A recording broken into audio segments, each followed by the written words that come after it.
All right, welcome everybody.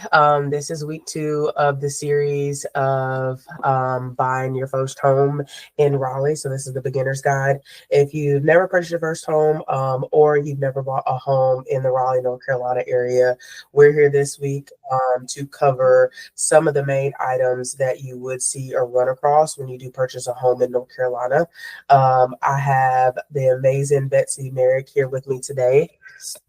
And she is going to jump in and talk about the loan process a little bit during this session. And then if we have some folks that do want to eventually jump up and ask some questions, we will keep some time for that at the end. But we will also go over some general questions that may come up in the overall purchasing process.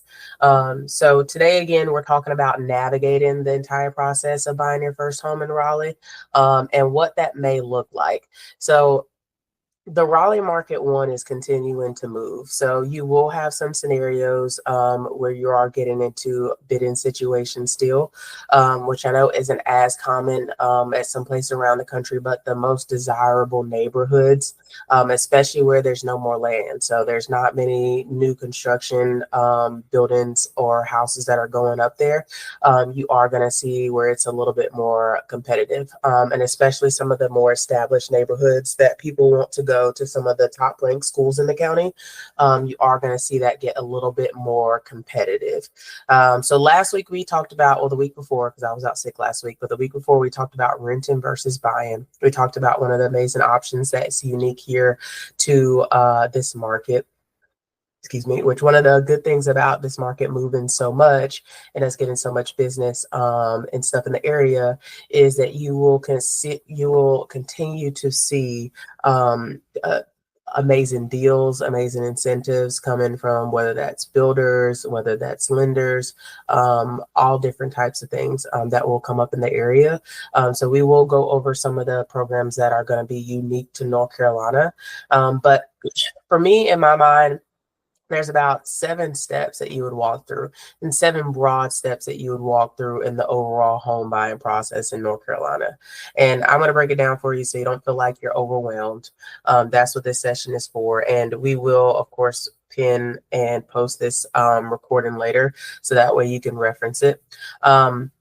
But the 7 steps for me are: 1, you need to get pre-approved. And I think that's one of the biggest things before you do start shopping around. You need to know what you can afford. That's going to be one of the biggest things that's going to help you and your agent see, okay, should I take them to see a $500,000 house or should we be looking at $250,000 house? And so that way you can level set your expectations on whatever inventory you see in the area versus what you might be able to afford. The second step is going to be connecting with the buyer's agent. And I say the first and second step are kind of interchangeable. So if you don't have a lender that you want to work with or don't know of any programs that you want to work with, connecting with the buyer's agent, they can give you all those resources. And so a buyer's agent would be somebody like myself, and we'd work with you through the whole process, one of finding the area, helping you narrow down, okay, is this the school district that you want to be in, which will provide some high level oversight, but we're not going to say whether something is good or bad. But there are plenty of ways to see the rankings of schools and different types of things, different programs, etc. That's going to be good for you and your family. We'll define your needs and wants. Okay, so that's one of the biggest things. Once you figure out your budget and whoever is on your team to get you there, because you're going to need a few people that are going to be a part of your process to help you purchase the house. And I always say, and some people say even with new construction, like, do I need an agent? Builders have an agent. Okay, so you need a team of people who are going to be working with your best interest at heart and not with anybody else's best interest at heart. And so we'll talk about defining your needs and wants. Like, I like to use a checklist, but again, you're going to talk about schools, neighborhoods, etc. What is a priority for you? Some of your non-negotiables and must-haves. After that is when I usually like to say, all right, let's start looking at homes. Let's start looking at areas. If you've never been in the area before, or if you're buying sight unseen, okay, what can we do as far as virtual tours? What videos and stuff can we watch? You know, do you need to go on Google Maps and just take a little surf around the area? All those different things, so that way you can get a good idea when we're touring homes to see not only is it a good home, but it's a good area and it's somewhere that I could be happy over the next few years.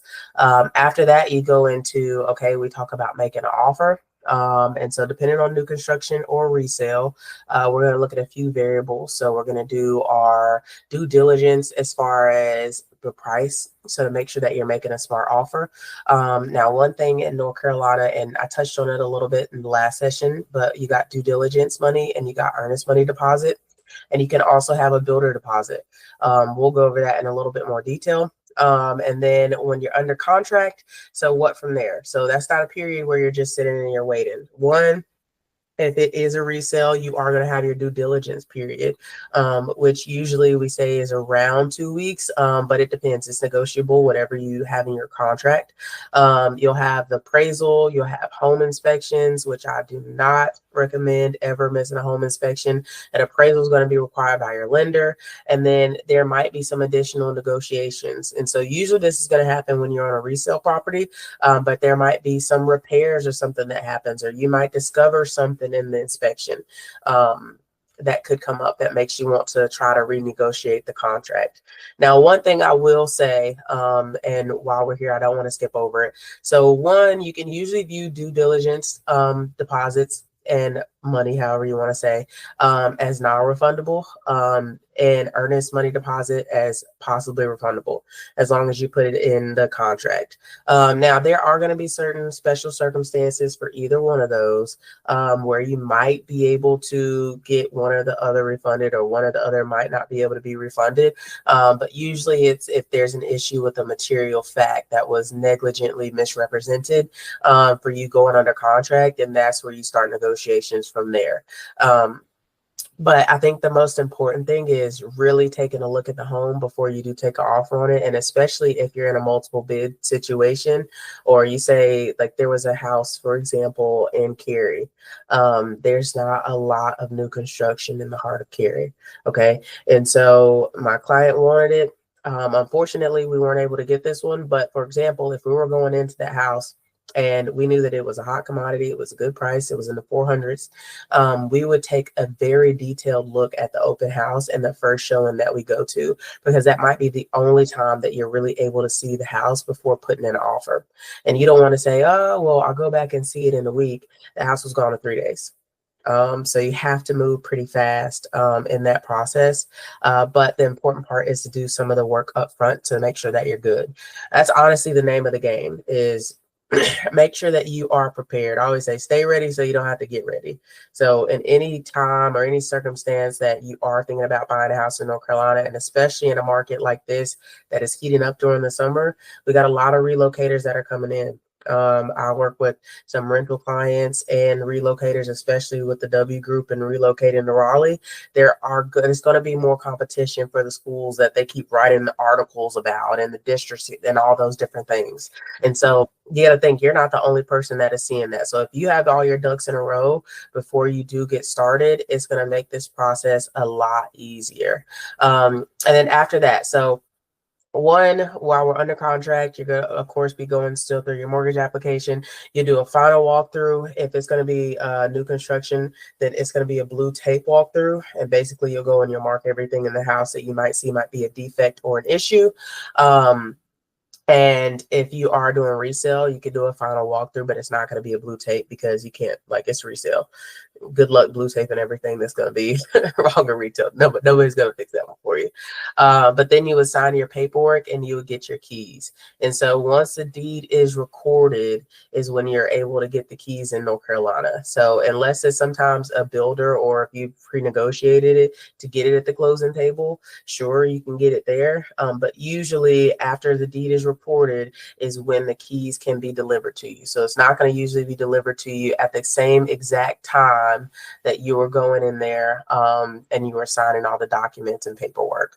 So those are really the general high level 7 steps, and I'll go into a little bit more detail with them. But one thing I want to do is I want to bring Betsy on, and she is a local lender in this market. And so she's going to be talking about the process from start to finish, you know, what it looks like to get a pre-approval versus a pre-qualification. I hear that a lot. A lot of people are confused on what is the difference between those two. and just talk about some of the awesome programs that we have here, and some of the different requirements and stuff that are going to be with some of those different programs. So Betsy, I will let you take it away. Jasmine, thank you so much for having me on today and asking me to help buyers get through this process, because sometimes it can be daunting. And one of the first things that I do when I get a referral from Jasmine is I want to make sure that they feel comfortable talking to me. And I just ask, some questions. What brings you to buy a home? Are you renting right now? Are you getting ready to move? So I want to know what their story is. And one of the things that, like Jasmine was saying, there's two different types of pre-approval, pre-qualification. So let's say you go online and you find a house on Realtor or Zillow, and that's what a lot of people do. And they go online and they press a button, they put all their information in, and they get transferred to a lender, and that lender shoots out a piece of paper. That is a pre-qualification. And so what that means is that whatever you have put on that application, you could have said, I make $100,000 a year, but when actuality you may only make 50. But whatever you're putting on that application is what's going to be on that pre-qualification. So what I do is at the beginning, I want to make sure that we're covering a few things.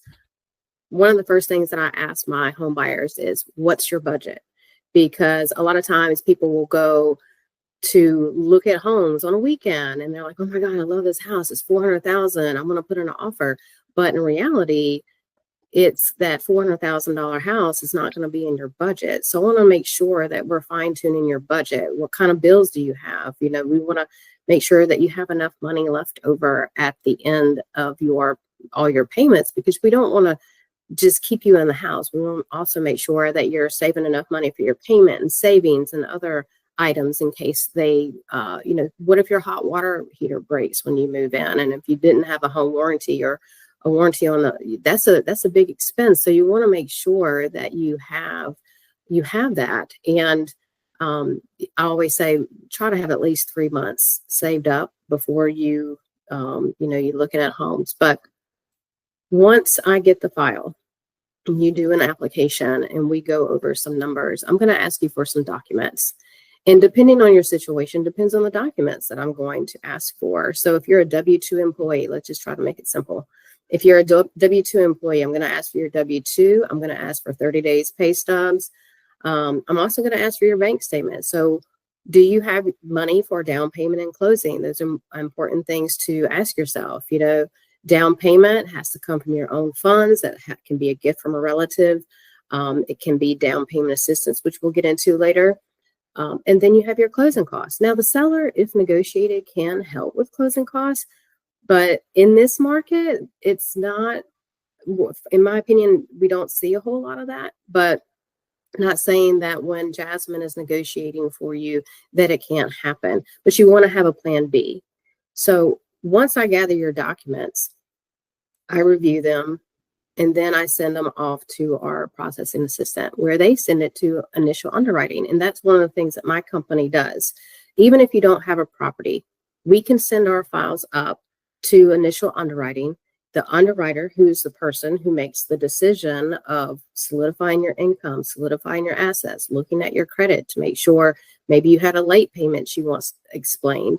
So she solidifies all that, and then she'll send in what we call a pre-approval.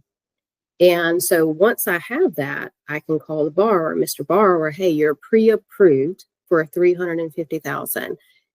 Tell Jasmine she can go put you on a search for $350,000 homes. And it also, when we have that to be determined initial underwrite, it gives everyone a peace of mind that, hey, we have a full pre-approval. We are gold. Because if you go in with a pre-qualification, the seller is going to most likely look at the pre-approval instead of the pre-qualification. So you want to make sure that you are a strong borrower and that you are getting your documents in a timely manner. And when I first meet with people, I give them a document checklist. So that way they're prepared to, Betsy is going to need this. If you own properties already, I'm going to need to see those properties as well. Let's talk about credit score requirements. Well, Betsy, sorry, one thing before you move Yeah. on. How long is that pre-approval going to be good for? So it can be good for about 30 days, just to kind of, now your credit, okay. So when I pull your credit, that's good for 4 months. And the pre-approval is usually good for about 30 days. Not saying that we can't extend it, but there will probably be documents that need to be updated, like pay stubs, bank statements, and things like that. So we kind of cap those off because people quit jobs, people change jobs, people change bank accounts. So we just want to make sure that we have the most up-to-date pre-approval letters that we can give. But your credit is good for 4 months once we pull it. Now, if you have credit issues, we can also work with that as well. Okay. And I think that's important to note too, is attaching the pre-approval to the offer. So sometimes new construction will let you get by, but usually it's a requirement within 5 days. If you are using their lender, that you have to submit an application. Sometimes they'll let you get by with a pre-qualification, but a lot of times you need that pre-approval, especially with resale. Like some agents are going to require for it to be attached to an offer. And honestly, as an agent, I can't really make a good faith offer for you on your behalf without a pre-approval, knowing that you can actually afford to buy this house, because that could get me into trouble as well too. Right. And that's the thing too, is I want to make sure, because you're referring me to these clients, that I want to make sure that I'm also, doing you a service too, making sure that you're sending me good qualified buyers and that they're good to go with that. Credit score requirements. There's some people that are like, oh my gosh, I don't have a 620 credit score, a 640 credit score. My company actually does take credit scores below that.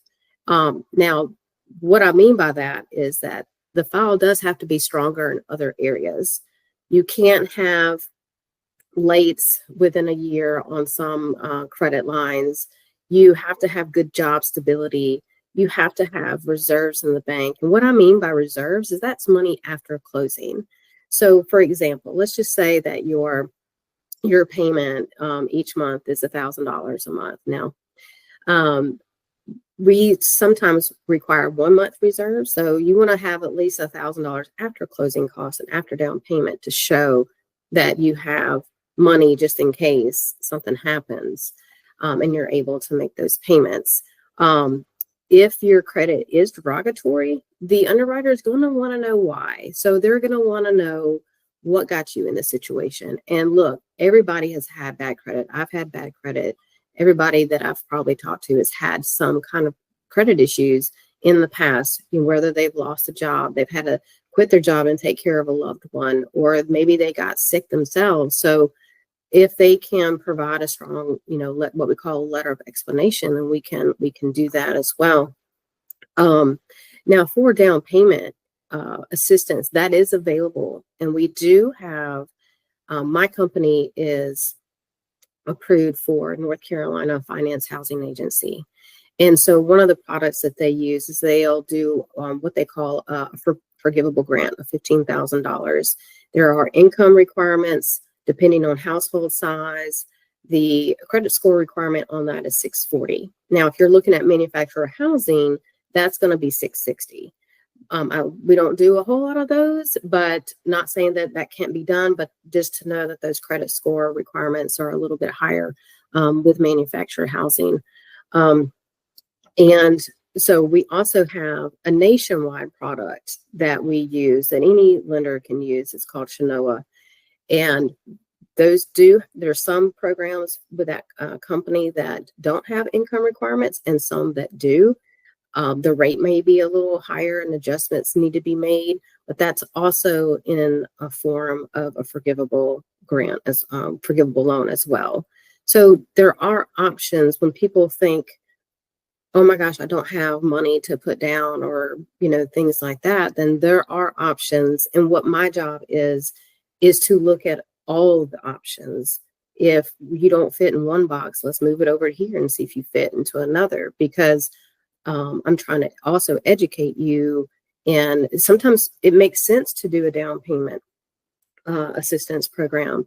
A lot of times I'll ask, can you get a gift from a relative?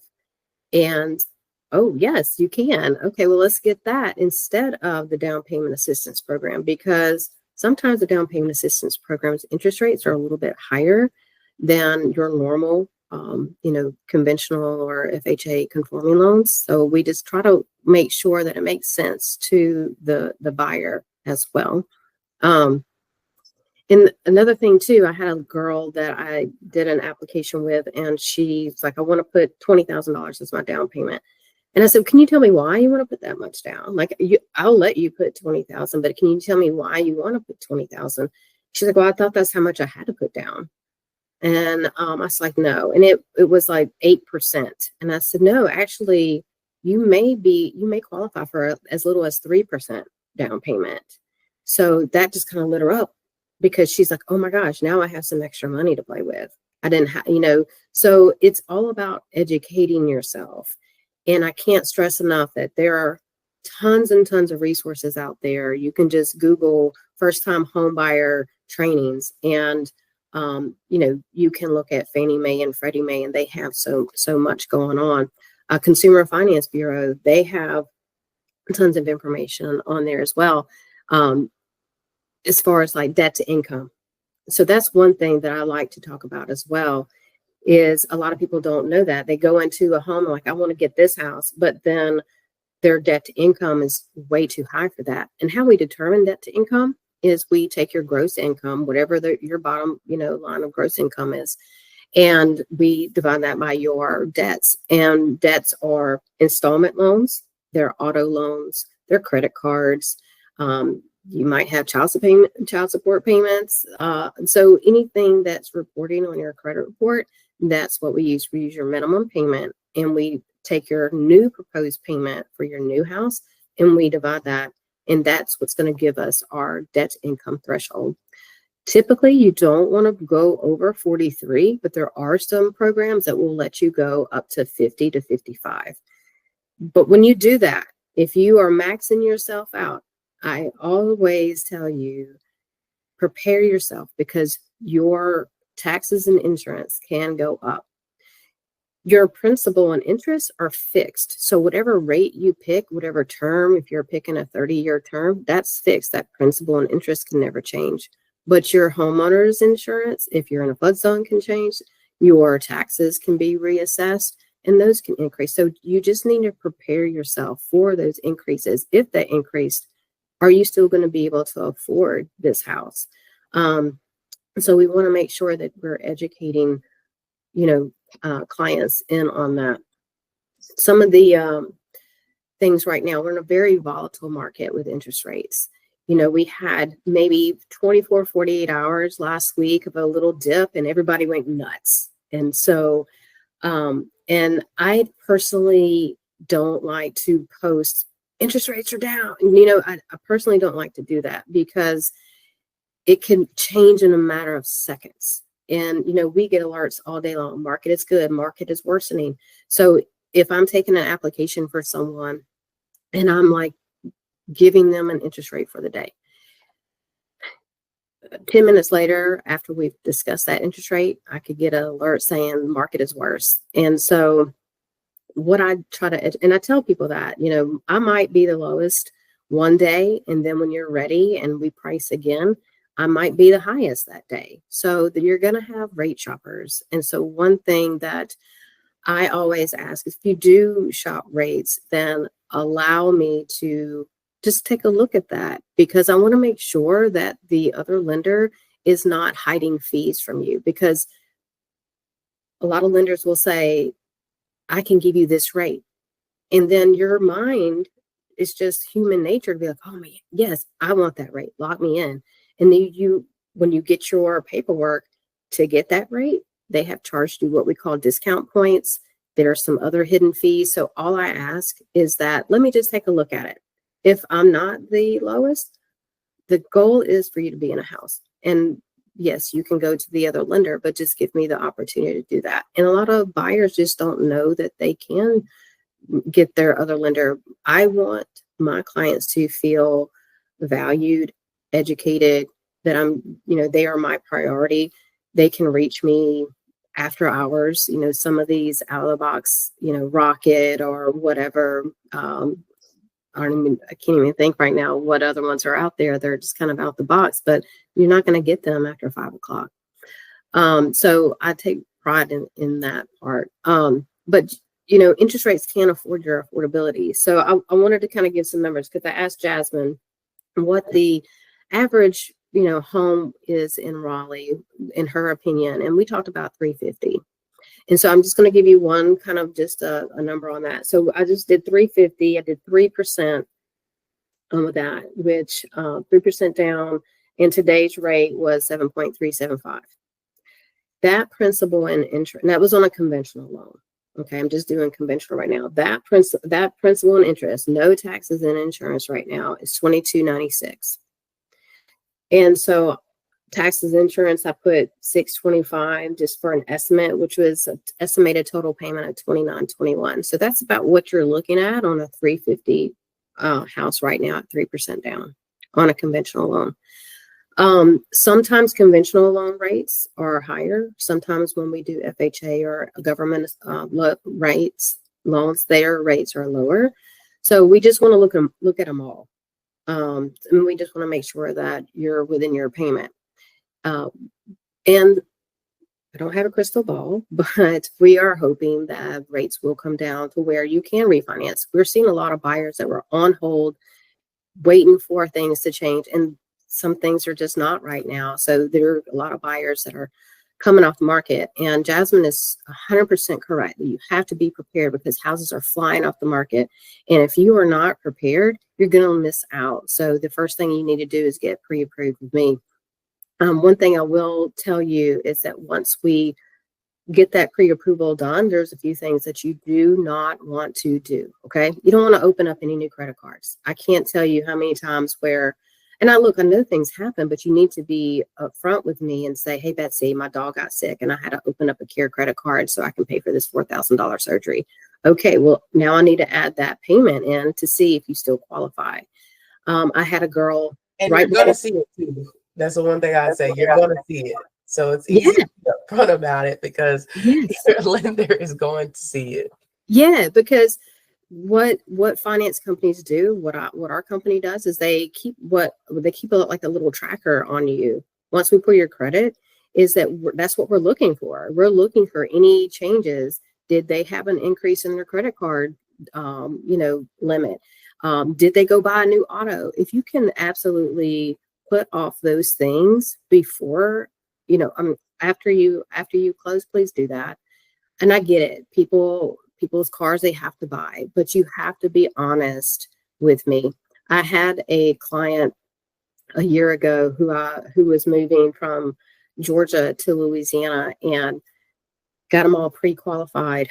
And then once I got to Louisiana and I went to update their information, the wife's employment ended because she couldn't find work. Her work did not transfer. So I had to it was like a $6,000 income. I had to take it out. And so now they didn't qualify.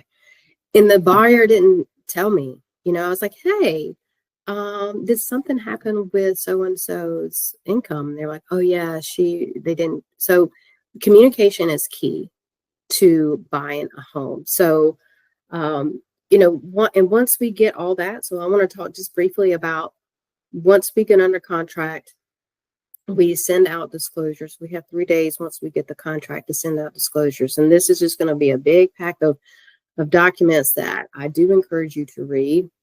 They're e-signed documents. Once we get that and we get the complete package, we send that file to the processing team. The processor reviews, make sure that I've done my job, my due diligence. They send it back to the underwriter so the underwriter can review the contract. While all this is going on, because your file is going to be touched by different people, you're going to have people reaching out and things like that. So you want to make sure that if a processor is saying, hey, the underwriter wants an explanation of this, that you're doing it and you're getting all those documents in. Once we have that and the appraisal's back, the title work from the closing attorney's back, we send that file back up for final approval. And then once that final approval comes, I call you. tell you congratulations, you've done a great job, and we're ready to close. And we set a time for closing.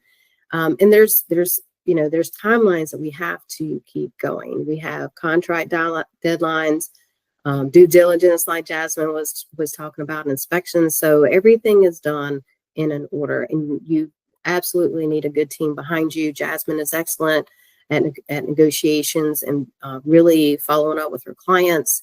And so, you're in good hands with her. And and then you celebrate, and you're in a new home, and it's yours, and you're not paying anybody's rent anymore. And that should be something that you absolutely should be proud of yourself doing. And, and that's just the way that process works.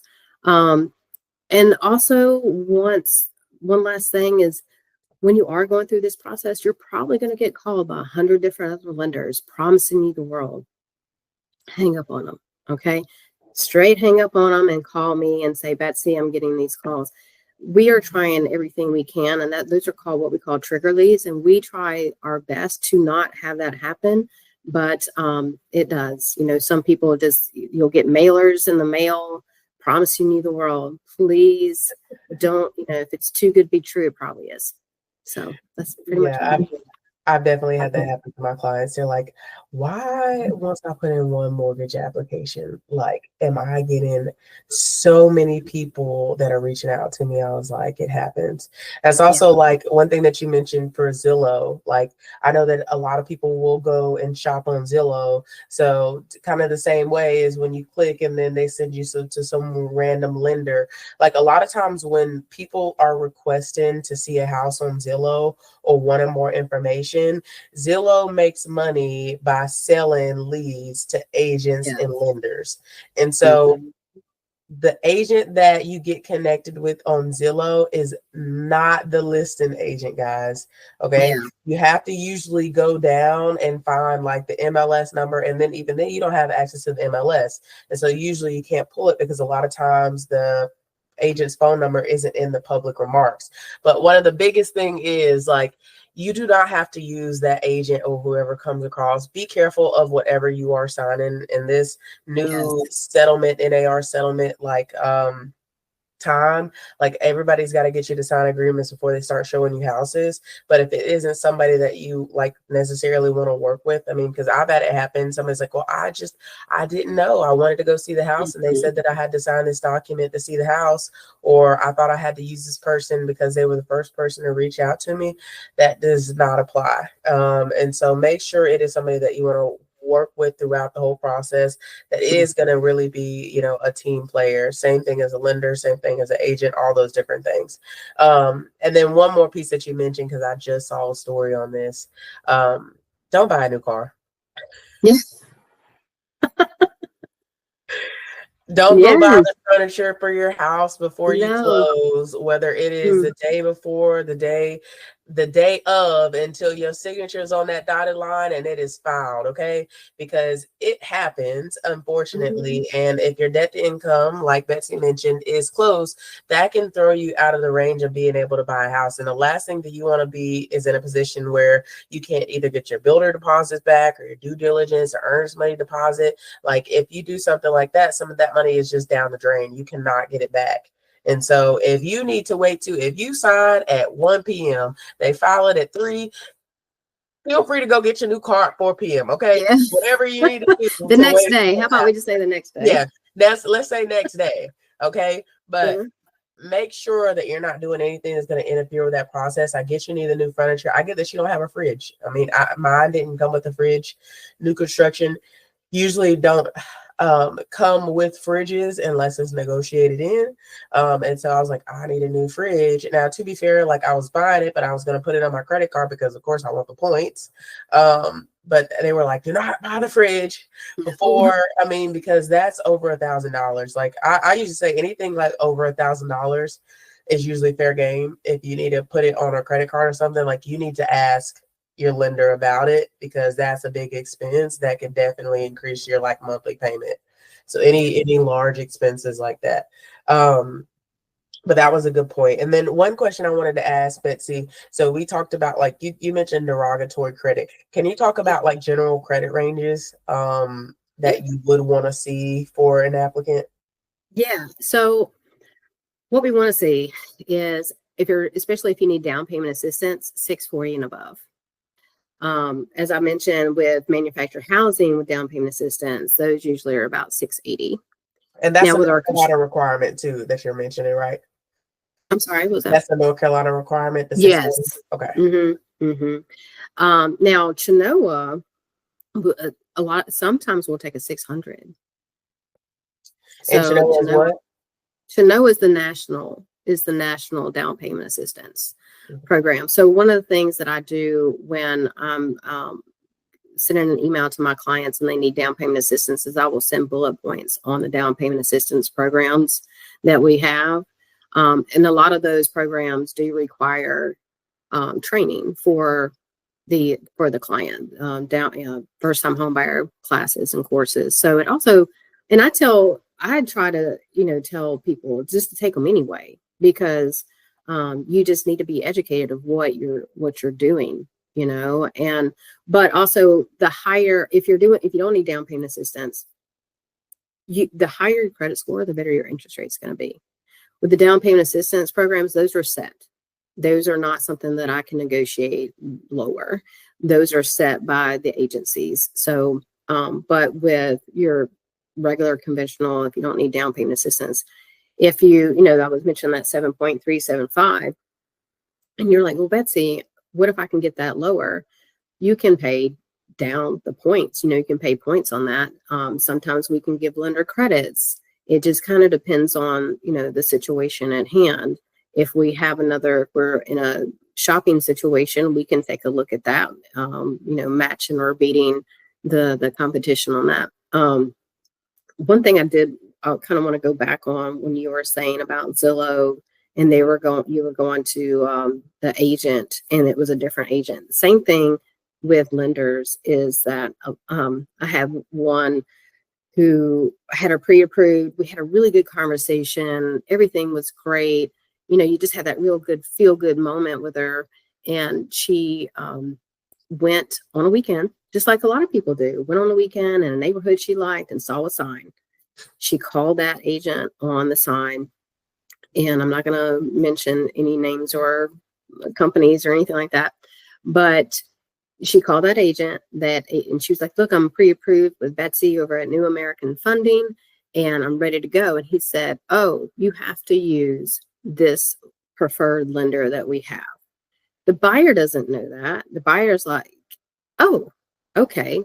So she started an application with this other lender. And then on Monday, she calls me in a panic and she tells me about all of this. Well, that's just, I always try to educate my buyers. If you're going out on a weekend, just make sure you don't, if I'm referred you an agent, you don't have to use that agent on that listing sign. And you certainly don't have to use their lender. Call me first and say, well, this person said I had to use.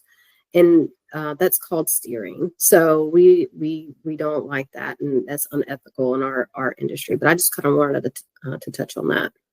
Yeah, no, I mean, that's helpful too. And even when it comes to like builders, so say if you're doing new construction, you do not have to use a builder's lender. Especially if you want something like down payment assistance. A lot of builders lenders don't necessarily offer down payment assistance. And so you do not have to use a specific, if a lender says, hey, this is an agent, it's always a recommendation. Like you said, it is steering, it's illegal, but people do it, especially with first-time home buyers, because people just don't know any better. Right. And so I would say like date around. I mean, because this is somebody who's going to help you through one of the most expensive transactions in your life. And you want to have a good team on your hand. You want to make sure you're saving the most money. You want to make sure that you make the least amount of errors along the way. One part that I wanted to touch on, and I know that it's different from state to state a little bit, but what does closing look like? Like, what does the timeline usually look like as far on the lending side of closings in North Carolina? So we usually ask for about a 30-day contract. If it's a down payment assistance, we typically want a 45 day, just to give everybody time to get things moving. A lot of times on the contract, there'll be a little part that says on or before, and or the closing date. So sometimes if we can rush things through about 20 days, 21 days, but sometimes we don't need to. So a lot of times we just ask 30 days, 45 days. If we can get it closed sooner, that's great. That's why it's very important to have all your documentation up front. That way, once we get that contract, we can rock and roll. So we have 3 days to comply once we get that contract, but typically our department has those disclosures out in 24 hours. So once we get those back, processing team takes it. So about 30 days, I would say about 30 days is good. Yeah, and that's usually what we see like on average. But I like how you mentioned, it can be less, it can be more. But I know some states are like 60 days. We're not at 60 days in North Carolina, and you can absolutely get it rushed. Now, cash is king. Okay, so if you were a cash buyer, that's a completely different scenario. You can close very fast if you would like to, but if you do go with a loan, of course it is going to take a little bit more time to get through everything, and a lot of times like that is on the buyer too. Like, hey, if you're being good about sending in your documents, how fast are you with moving things along, etc., because some of it is like they are at the mercy of you, and if you don't move things along, they can't fix that for you.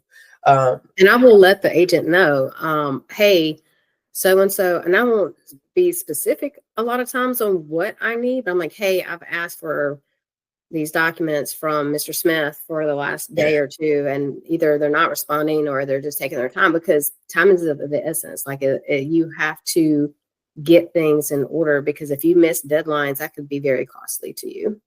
Yeah, I agree. And as Betsy knows, I'm the type of agent, I'm gonna send a text message like, okay, what do we need to do, Yep. to keep you moving forward? And Yes. I'm not gonna rush you, but I am gonna stay on you, because at the same time, if you saying, hey, I really want to get into a home, my commitment is to help push you through this process. And so no, I'm not gonna rush you, but I am gonna help you stay on top of things, because life happens. But I also don't want you to miss out on good deals, because like Betsy mentioned, timing, especially in this market, is everything, and being ready to go. So thank you, Betsy, for giving that general overview Yeah. of those Of course. different Thank ones. you for having me. Of course, of course. It's always a pleasure. One thing that I did want to speak about, and I wanted to get some of your weigh in on, is USDA loans. Now, that Okay. is something that is a little bit unique to this market. It is not available everywhere, but a USDA loan is basically like a rural housing loan. So that means like you need to be in a certain city or location, like the heart of Raleigh. You're not getting a USDA loan. That is the city. Okay. You need to be more like suburban areas, but the reason I want to mention this, because a lot of the building and construction is pushing more like southeast now, because southwest, center, the north side, or some of it is pushing north of Raleigh, etc. But a lot of those areas actually do qualify for USDA loans. And the USDA loans, instead of down payment assistance, is 100% financing option. Yeah. I've had a client that is using a USDA loan currently, and they're only bringing $5,000 to the full transaction. Mhm. And so it can be very beneficial for people who don't necessarily have the funds for a down payment, or don't want to really spend money on a down payment. But there Mhm. are some general requirements, and Betsy, let me know if I'm Yeah. incorrect. But one is going to depend on the area income. I've seen in a few cities around here, like Clayton, for example, it's like 112,000 for a household up to four, and then four and over, I think it raises another like $35,000. Excuse me, minimum credit is 640 on that, right? Mhm. Um, Yeah. I mean, you can actually go lower on the USDA, okay. but that's going to fall into kind of like an FHA loan, is what we call a manual underwrite. So a lot of times, if we are doing a USDA loan and their credit score, what we find is 680 and below, it can kick it out to what we call a refer or a manual underwrite. That's not saying we can't do it. We just are going to probably need a verification of rent. We're going to need probably an explanation of if they have, derogatory credit. So it's got to be a stronger file again. So your income is going to have to be solid and things like that. So, but we can do below that. But a lot of times what we see, it does throw it into a refer status. Now, USDA are very strict about their debt to income.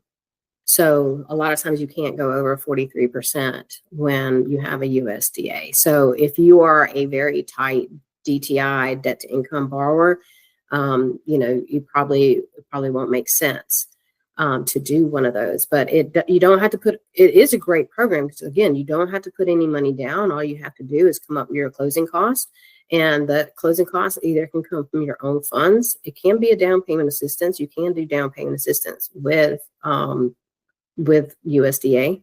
They do allow that. And then, you can just, your mortgage insurance is going to be a little bit lower when it comes to USDA. We say RD, but it's USDA. Your interest rate will probably be a little bit lower with USDA. It's just the main thing is it's income restricted, it's property restricted, and you can go on their website. You can Google USDA property eligibility, and you can put in an address in Garner or Nightdale or Zebulon or areas like that. We're seeing RD or USDA. So you can just put in an address with that. Now, that's not saying that the property itself is USDA eligible, because you can't buy a property that is probably going to be considered an investment USDA without an appraiser going in and tearing that file apart, saying you have peeling paint, you need railings, so government loans are, appraisal process is a little bit more strict on those, but we can talk about that maybe on another segment.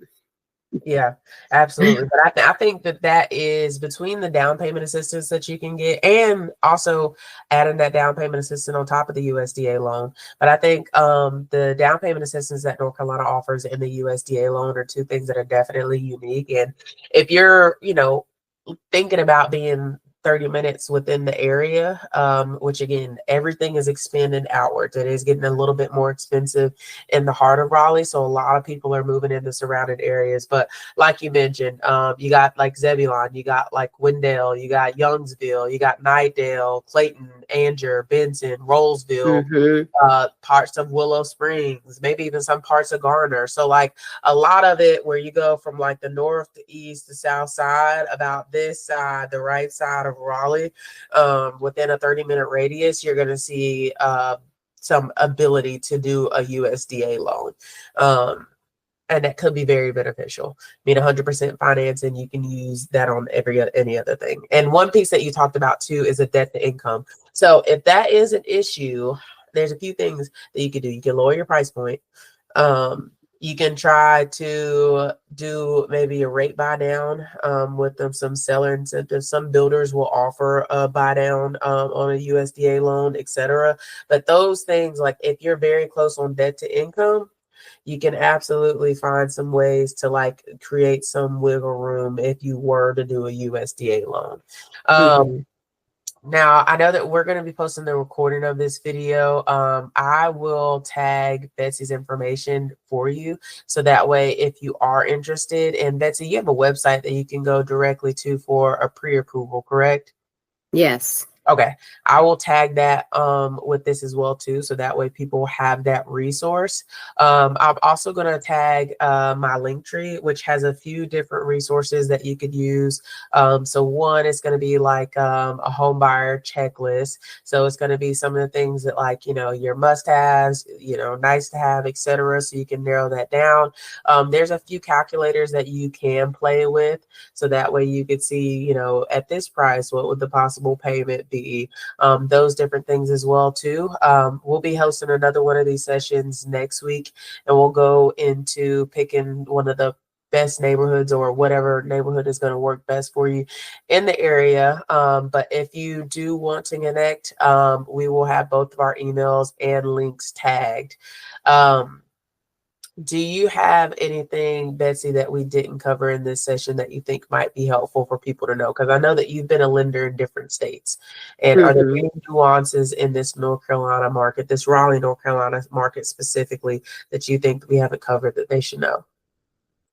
I think we covered a lot. I think it's just, it's just driving home the thought of, one of the markets I came from was Louisiana.